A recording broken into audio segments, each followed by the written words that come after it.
Šiandien aš jums parodysiu, kaip reikia įsivesti pinigus į savo banką iš investavimo sistemos, bet pirmiausia mes pasitikrinkime, ar mes savo sąskaitos numerį esame įklijavę.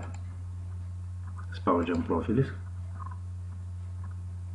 Turi būti jūsų sąskaitos numeris čia įklijuotas ar įrašytas. Toliau spaudžiat išsaugoti ir rašot slaptą žodį, kurį gausite elektroninį paštą po šio paspaudimo.